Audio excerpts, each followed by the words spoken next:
Well, that means baseball. Welcome back to our series Road to Lakeland with the Detroit Tigers radio broadcaster Dan Dickerson. For the first time in 15 years, the Tigers open spring training without Miguel Cabrera. And while it's bittersweet, the future remains bright and young here in Detroit. The Tigers' big three could be special for a long time. Of course, we're talking about Riley Green, Kerry Carpenter, and Spencer Torkelson. All three entering their third season in the big leagues. And this year, it could be make or break for all three. To add some veteran presence, the Tigers signed third baseman Gio Urshela to a one-year contract yesterday. He hit .299 last season with the Angels. Urshela will be an everyday player and help solidify the defense in the infield. And in our final segment, Dan and our producer Brandon Rothenberg discussed the future of the Tigers without Cabrera and make some predictions heading into the new season. Right now, it's kind of turning, this team is turning that direction of the identity is these young guys. If Colt Keith can produce like he did last year, AA and AAA, I mean, what could that do for some of the other young guys in the lineup, like a Carpenter, Green, Torque? What can he learn from them? Yeah, they can all feed off each other. I mean, truly, and that's the beauty of baseball, is all that knowledge and wisdom that gets passed along from one hitter to the other. They talk all the time and give each other ideas. And Canna's going to have that impact because he's been around longer. But they learn from each other at age 22, 23, 24. And I love that. And I think that's one of the real, and that's putting the pieces together. That's one of the things that Scott Harris talks about a lot and believes in, that that mixture of guys and the way they go about their jobs every day and the way they talk to each other, all of that matters to make each other better.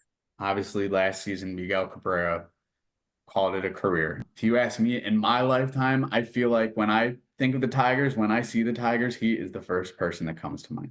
What is the identity of the Tigers in the years to come now that Cabrera has retired and that's it?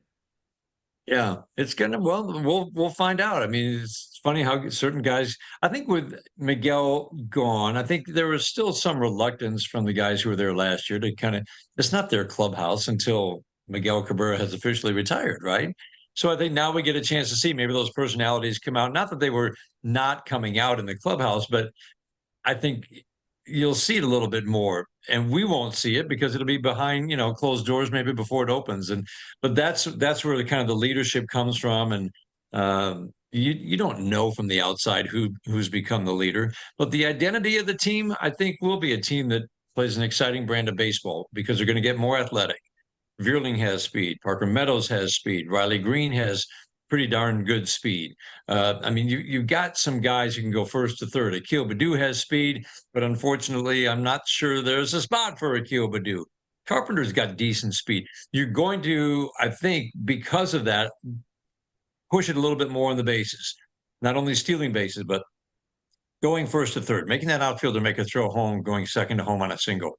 All those things. So that identity will be a team that's fun to watch, exciting brand of baseball. And then the key component, because you have to have a certain level of power, and I think that's the other part of the equation that we'll have to see develop. But I do think, A.J. Hinch very much has it in his mind what he would like to do. He hasn't been able to because of the way the roster's been built in the last couple of years.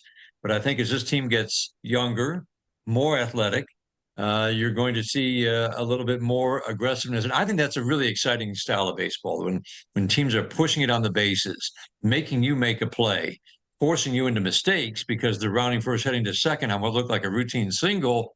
That's fun. And so the identity will take shape over the next few years. But I think it's going to be a nice blend of power and speed by the time the Jace Youngs and Colt Keiths add to this lineup, and the Riley Greens of the world learn to develop their power, and Kerry Carpenter becomes a 30 home run hitter with Spencer Torkelson. So it's going to be fun to watch, but you just don't know until you see these guys put it all together. So a couple of things you said there sort of led into some fun we're going to have before you go. I want to hit you with some quick over-under predictions, okay? All right. So first, over-under 80 wins.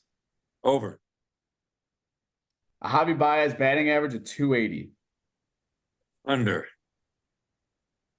Tigers over under 500 by a healthy amount come September. What's a healthy amount? Well, not 1 or 2 games. Let's call it 8 to 10 games over 500. Sure. Yeah, I'll go with that. Okay. I'll go with that. 75 home runs or more between Riley Green, Torkelson, and Carpenter. 75. Over. And finally, how many hot dogs will you eat in the booth this season? What do we think? I'm 162 games. trying to hold back on my hot dog production or consumption.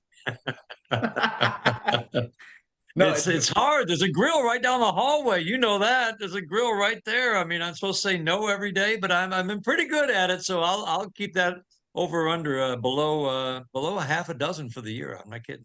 Okay, all right. I'm gonna hold you to that. We'll do one of these at the end of the season. We'll see how many hot dogs you had. Dan, thank you so much for joining us today. Really appreciate you taking the time. Cutting back on those hot dogs. All right, and to watch our entire 5-part series and read up on our analysis, you can head to our website. We've posted it all there for you on cbsdetroit.com.